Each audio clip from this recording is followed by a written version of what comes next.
About our 2 o'clock just beyond that boat.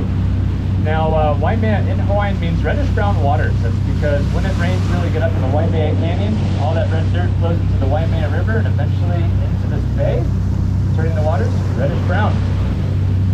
Now, a few other things I'd like to mention about this town is if you head out to the west side, local side of the island of Kauai, okay, and you want to load up on supplies before you head to the beach or go to the canyon, the place you should go and check out is Ishihara Market on your left-hand side when you enter the town.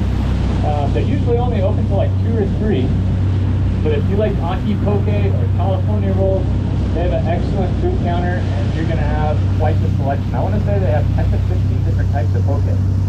My personal favorite is wasabi aki poke. Very, very good. But prices are super affordable at the local spot. Check it out.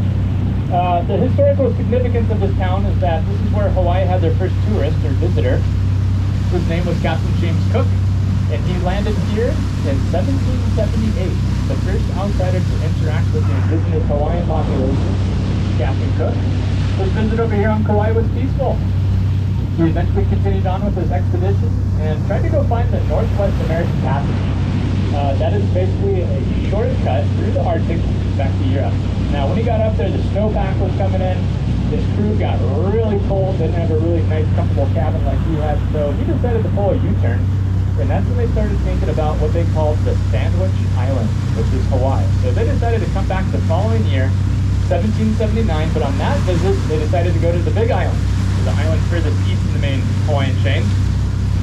Does everyone know what's going on in the Big Island right now? Yeah, Mauna Loa is erupting right now, so pretty crazy. But when he went over there the following year, his visit did not go anything like his visit over here on Kauai. Okay? It was not peaceful whatsoever.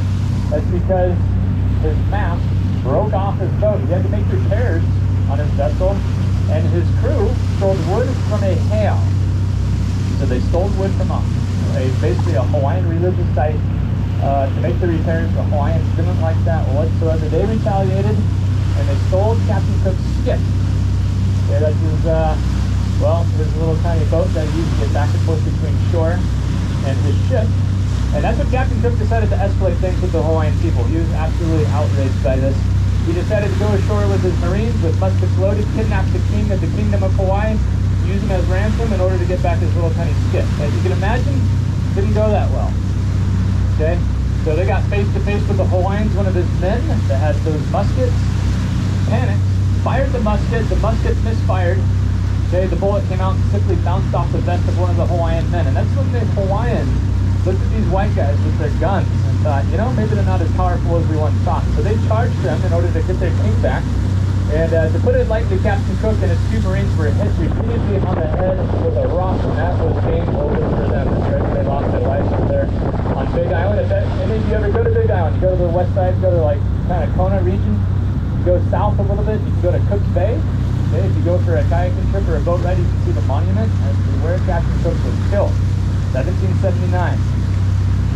Now, the real significance of the story is not just that Captain Cook was killed out here in Hawaii, he was a really famous explorer, or that this is where he first landed, this is where he dropped anchor in the town of Waimea in 1778. The real significance of the story is that his entire crew, except for 2 of them, survived. They wound up back in Europe and they told the entire world as to where Hawaii is located. And as you can imagine, after that, everything changed out here. Okay, literally everything.